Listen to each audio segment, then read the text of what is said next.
Je m'appelle Françoise Lancy-Montan. J'ai fait des études dans le domaine des sciences politiques et des relations internationales, qui était vraiment pour moi une passion. Puis après, j'ai travaillé pendant plusieurs années dans un centre d'études sur la négociation internationale et les organisations non gouvernementales.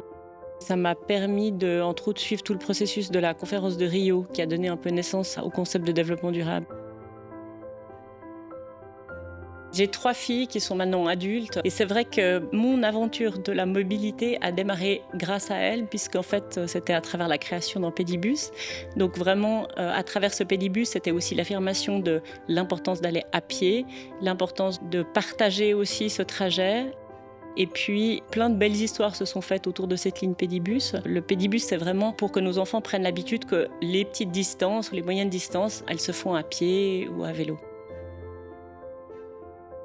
La mobilité, c'est un sujet qui peut-être peut sembler technique, mais qui finalement concerne absolument chacun d'entre nous et chacune d'entre nous. Maintenant, on se rend compte que c'est très important d'avoir le regard des enfants aussi sur l'espace public et sur les déplacements, le regard des seniors et le regard des femmes. C'est primordial qu'il n'y ait pas cette barrière des genres. Quand on demande aux enfants d'imaginer par exemple la rue devant leur école, chaque enfant, il n'y a pas de distinction, que ce soit un garçon ou une fille, a des idées, il y a des outils et arrive à s'imaginer effectivement une rue différente, un espace public différent. C'est extrêmement créatif. C'est pour ça que ce que j'aime beaucoup aussi dans notre travail à l'ATE, c'est la place qu'on donne justement à la parole, à la voix, au regard de l'enfant sur l'espace public, qui jusqu'à maintenant était très très peu entendu, si ce n'est pas du tout. J'espère aussi qu'il y a maintenant plus de femmes qui accèdent aussi à ces professions plus techniques. Les villes ne sont plus des couloirs à voitures, les villes sont des espaces de vie et pour moi ça doit primer sur tout.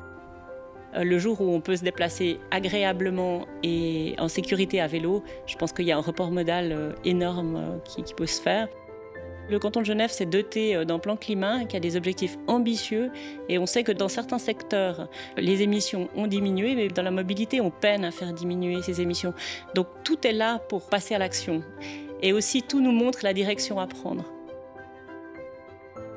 Mobilité doit rimer avec plaisir. Pour moi, le moyen le plus agréable et le plus merveilleux, c'est le vélo. Parce que le vélo, ça permet de se déplacer à une vitesse agréable. Ça permet, en gros, à Genève, de couvrir tout le territoire.